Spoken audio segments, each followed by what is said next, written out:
Hello everyone, welcome back to my YouTube channel. I hope आप सभी अच्छे होंगे। आपको ईवीएस का मैंने पहला चैप्टर करा दिया था, ये आपका सेकंड चैप्टर। मैं चैप्टर वाइज पढ़ा रही हूँ क्योंकि आपको भी समझ में, आपको भी कंफ्यूजन ना हो। अगर आपने पढ़ा नहीं है तो आप सीरियल से पढ़ते जाइए, एक भी चैप्टर आपका मिस नहीं होगा। चैप्टर वाइज सारे मोस्ट इंपॉर्टेंट क्वेश्चन जो प्रीवियस ईयर में आए हैं और जो मुझे मोस्ट इंपॉर्टेंट लगते हैं, अलग अलग बुक से मैंने सेलेक्ट किए हैं। सारे क्वेश्चन इंपॉर्टेंट है और आपके एग्जाम की दृष्टि से मोस्ट इंपॉर्टेंट है। कहीं ना कहीं आपको एग्जाम में देखने को जरूर मिलेंगे। तो सेशन को लेट नहीं करते हैं और चैप्टर का पहला क्वेश्चन आपका सेकंड चैप्टर है पर्यावरण शिक्षण की विषय वस्तु एवं विधियां। उसी के मैंने थ्योरेटिकल पोर्शन ले लिया क्योंकि मुझे इतना इंपॉर्टेंट नहीं लगा था, सिर्फ मैंने क्वेश्चन ही लिए थे। ओके, ये पहला क्वेश्चन है आपका, आप एक एकीकृत ईवीएस कक्षा के लिए कैसे योजना बनाएंगे। ओके, क्वेश्चन जब भी पढ़ा करिए तो ऐसे पढ़ा करिए कि अपने फील लेके पढ़ा करिए कि अगर हम आए तो ये कैसे करते हैं। ओके, इसमें क्या सही लग रहा है। क्वेश्चन और आंसर को क्वेश्चन आंसर की दृष्टि से ना देख के अपने आप पे लेके देखिए ईवीएस का है। अगर ऐसा कोई क्वेश्चन है तो कि आप एक एकीकृत ईवीएस कक्षा मतलब पर्यावरणीय कक्षा के लिए कैसे योजना बनाएंगे। तो आप योजनाओं में सभी विषयों को अलग करेंगे, विज्ञान और सामाजिक विज्ञान के लिए अलग अध्यापकों का प्रबंध करेंगे या पर्यावरण विज्ञान के लिए अलग अध्यापक का प्रबंध करेंगे। एक पाठ में दो या अधिक विषय क्षेत्रों को मिलाएंगे। आपका राइट आंसर यही है कि एक पाठ में समझाने के लिए पर्यावरण के लिए अलग अलग चैप्टर्स और अलग अलग विषय को अगर हम कोरिलेट करते हैं तो ज़्यादा अच्छे से आप समझा सकेंगे। उसका एक ही टीचर करिए, एक ही बेस पे एक ही चीज़ को बताना, उसको समझ में नहीं आएगा। तो एक पार्ट में दो या दो अधिक विषय क्षेत्रों को मिलाएंगे तो ईवीएस की क्लास अच्छे से होगी। ओके, आपका नेक्स्ट क्वेश्चन है, निम्नलिखित में से कौन सा एनसीएफ 2005 के अनुसार ईवीएस पाठ्यक्रम में से सुझाए गए विषयों में से एक है। ओके, इसमें आपको तो इसी के अकॉर्डिंग पढ़ना पड़ेगा। एनसीएफ 2005 मोस्ट इंपॉर्टेंट है आपका। तो प्राकृतिक संसाधन को पढ़ाया गया था, चीजों में हम बनाते हैं और करते हैं, या पदार्थ या चीजें कैसे काम करती हैं। तो राइट आपका आंसर है चीजों में हम बनाते हैं और करते हैं। आपका राइट आंसर अपना देख लीजिएगा। नेक्स्ट मोस्ट इंपॉर्टेंट क्वेश्चन है, इसके अलावा नेक्स्ट क्वेश्चन है आपका, पुनीत ने अपनी कक्षा 5 के शिक्षार्थियों को मानव शरीर की एक रूपरेखा दी और उन्हें भोजन विषय पढ़ाने से पहले पाचन तंत्र को बनाने को कहा। पुनीत क्या चाहता था। ओके, क्वेश्चन ध्यान से सुनिएगा, ध्यान से समझिएगा कि पुनीत ने अपनी कक्षा 5 के शिक्षार्थियों को मानव शरीर की एक रूपरेखा दी और उन्हें भोजन विषय पढ़ाने से पहले पाचन तंत्र को बनाने को कहा। पुनीत क्या चाहता था।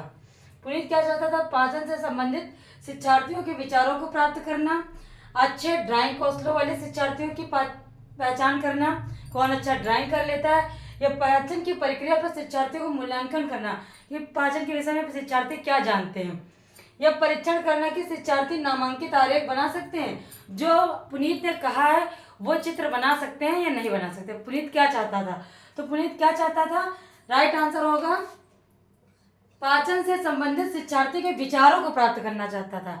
पुनीत चाहता था कि बच्चों को पाचन के विषय में पता है कि नहीं, कौन सा अंग बनता है पाचन में, कौन सी क्रिया होती है। पुनीत ये जानना चाहता, ना कि अच्छी ड्राइंग जानना चाहता था।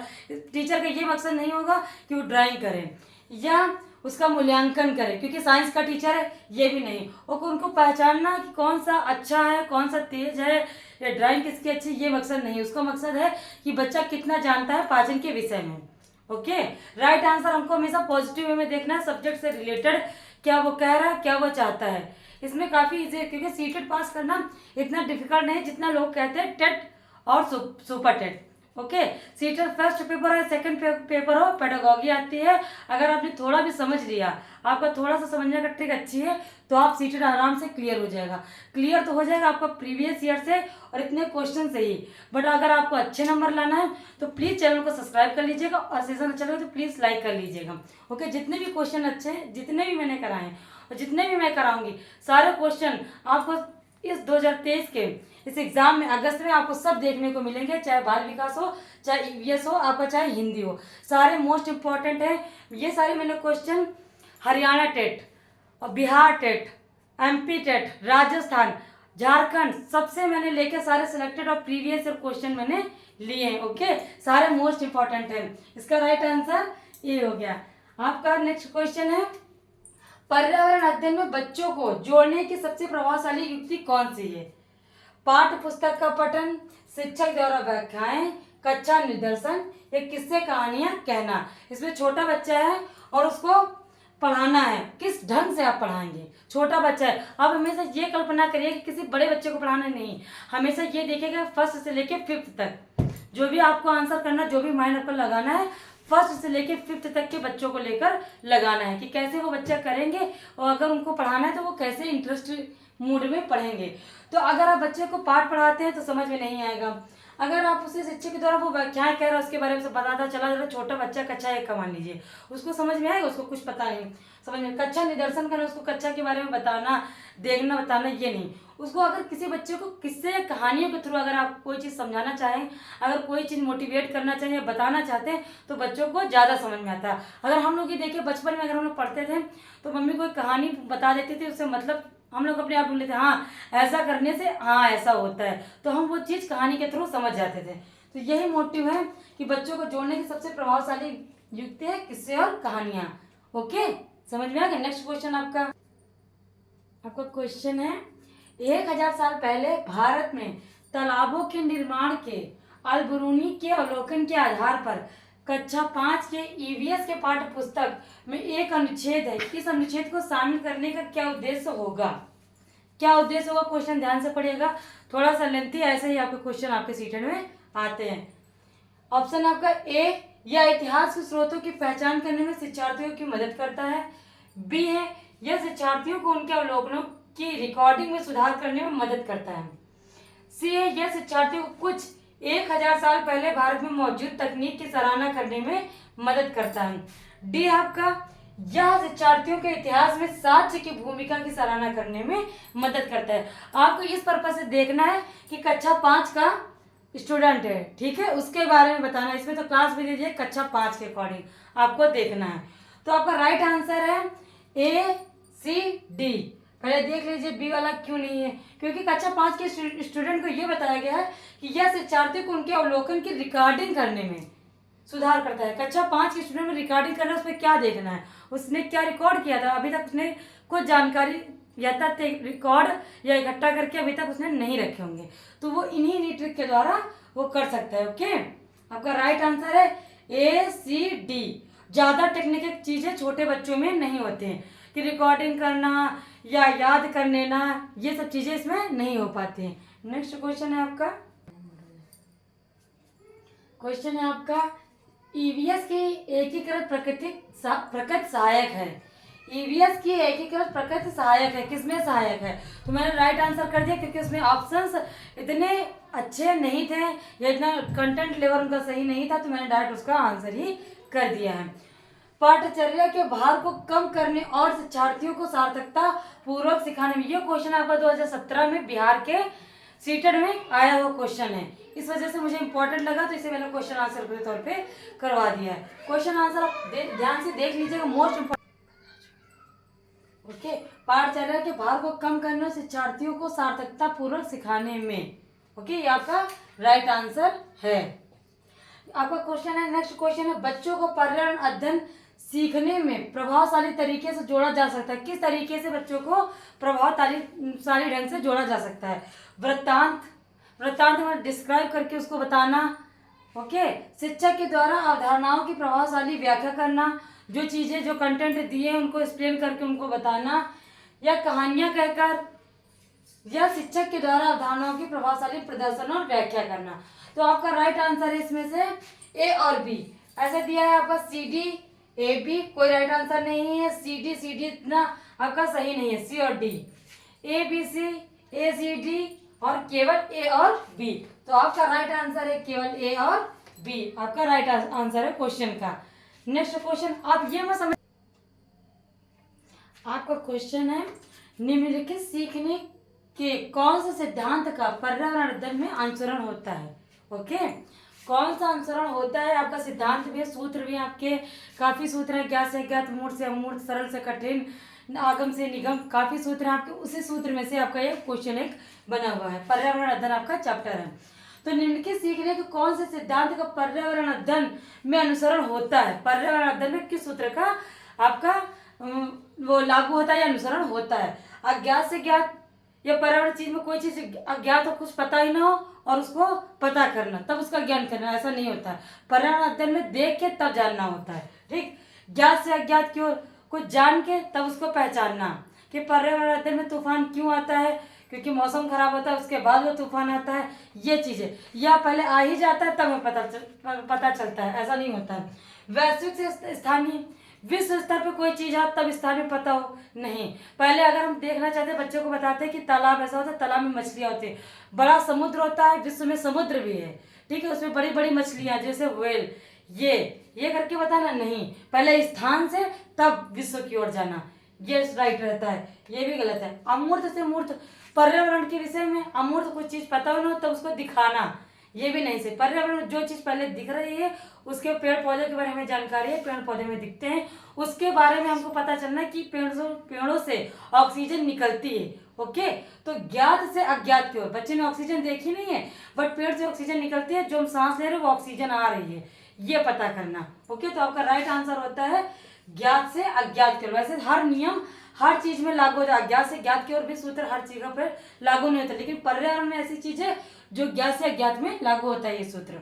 ओके, आपका नेक्स्ट क्वेश्चन है, बच्चों का पर्यावरण अध्ययन को सीखने के लिए खोजने के द्वारा पर्याप्त समय दिया जाता है, यह इंगित करता है कि पर्यावरण अध्ययन बाल केंद्रित है, पर्यावरण अध्ययन शिक्षक केंद्रित है, पर्यावरण अध्ययन याद करके सीखा जाता है, पर्यावरण अध्ययन याद करके सीखा नहीं जाता है, तो आपको पहले ही पता होगा। पर्यावरण अध्ययन सूचनाओं के द्वारा सीखा जाता है, पर्यावरण अध्ययन सूचनाओं के माध्यम से सीखा जाता है, ये दो ऑप्शन तो आपके बिल्कुल भी नहीं हो सकते। अगर आपने एनसीएफ 2005 पढ़ा होगा तो आपको पता होगा कि एनसीएफ 2005 में साफ साफ लिखा है कि शिक्षा बाल केंद्रित होनी चाहिए, बालकों के अकॉर्डिंग होना चाहिए। बच्चे को कैसे पढ़ाया जाए, बच्चे को कैसे याद होगा, बिना शिक्षा, ज़्यादा बुक्स नहीं होनी चाहिए, बोझ की शिक्षा ना हो, ज़्यादा बुक्स ना हो, चित्रों के माध्यम से पढ़ाया जाए, कहानियों के माध्यम से सब पढ़ाया जाए, ये है। और इसमें लिखा भी बच्चों का पर्यावरण अध्ययन, ये क्वेश्चन भी आपका, क्वेश्चन भी ध्यान से पढ़िएगा। अगर आपने कुछ पोर्शन पढ़ा तो पेडागॉजी या थ्योरेटिकल पोर्शन पढ़ा, अगर नहीं भी पढ़ा होगा तो क्वेश्चन ध्यान से पढ़िएगा तो आपको पता चल जाएगा कि पर्यावरण अध्ययन बाल केंद्रित है, शिक्षक केंद्रित नहीं कहा गया है, और याद करके भी पर्यावरण नहीं सीखा जा सकता, ये आपको भी पता है, और छोटा बच्चा है उसको तो बिल्कुल भी नहीं आएगा, और अध्ययन सूचनाओं के द्वारा सीखा जाता है, ये भी राइट आंसर आपका नहीं होगा। राइट आंसर अपना देख लीजिए, आप नहीं कर सकते तो आप स्क्रीनशॉट लेके क्वेश्चन भी पढ़ सकते हैं। ओके, नेक्स्ट क्वेश्चन, आपका क्वेश्चन है, निम्नलिखित में से कौन सा पर्यावरण अध्ययन पाठ्यक्रम के सुझावित प्रकरणों का उपकरण है? ओके, क्वेश्चन ध्यान से देखिएगा। तो निम्नलिखित में से कौन सा पर्यावरण अध्ययन पाठ्यक्रम के सुझावित प्रकरणों का उपकरण है? तो आपका राइट आंसर होता है जानवर। परिवार और मित्र पर्यावरण के अंतर्गत नहीं मान्य है, जानवर है, हम चीजें कैसे बनाते हैं, और भोजन, ये आपके ऑप्शन से राइट आंसर है आपका जानवर। क्वेश्चन है आपका, निम्नलिखित में से कौन सा वर्तमान पर्यावरण अध्ययन पाठ्यक्रम के 6 मुख्य थीमों में से एक है? ओके, क्वेश्चन अगर आपने ध्यान से पढ़ा है तो आवास, हम चीजें कैसे बनाते हैं, काम और खेल, डी ऑप्शन है आपका भोजन। तो आपका राइट आंसर है काम और खेल। ओके,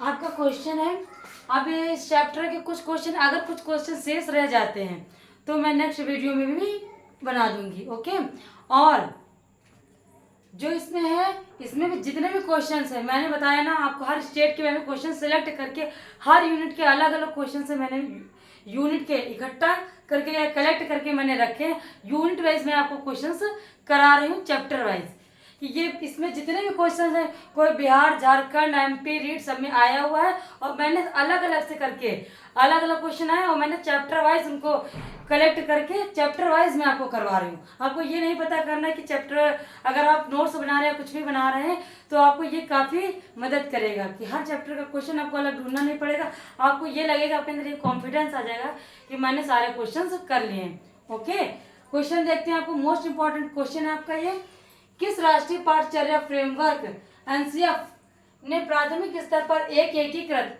पाठचर्या क्षेत्र के रूप में पढ़ाए जाने के लिए पर्यावरण अध्ययन की सिफारिश की थी। तो एनसीएफ 2005 आपका उसने सिफारिश किया था। ये आपका राइट आंसर हो गया। आपका क्वेश्चन है नेक्स्ट। सुषमा चाहती है कि उसके छात्रों को पेड़ों के संरक्षण, ये अंडरलाइन कर देते हैं क्योंकि ऑफलाइन आपका एग्जाम हो, आप अंडरलाइन करके क्वेश्चन को ज्यादा समझ सकते हैं। उस पर अंडरलाइन कर लीजिएगा।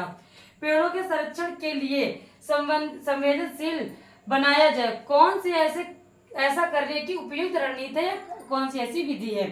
ठीक है, बच्चों को पेड़ों के बारे में जागरूक करना या उनके बारे में बताना, इससे अच्छी कौन सी सबसे अच्छी विधि है, रणनीति है कि वो संवेदनशील हो। ओके, तो कक्षा में बहस आयोजित करो, पेड़ों के बारे में बहस आयोजित करें, या समूह चर्चा करें, या पेड़ों के बारे में पोस्टर लगाएं, या बच्चों के एक पौधे को अपनाने और पोषित करने में मदद करना। अब राइट आंसर आपको पता ही हो गया होगा कि आपका राइट आंसर है बच्चों को एक पौधे के अपनाने और पोषित करने में मदद करना। ओके, सेशन अच्छा लगे तो प्लीज लाइक करिएगा, सारे मोस्ट इंपॉर्टेंट क्वेश्चंस हैं। अगर आपने मेरे चैनल को सब्सक्राइब नहीं किया तो मेरे चैनल को सब्सक्राइब कर लीजिएगा। Okay, thank you.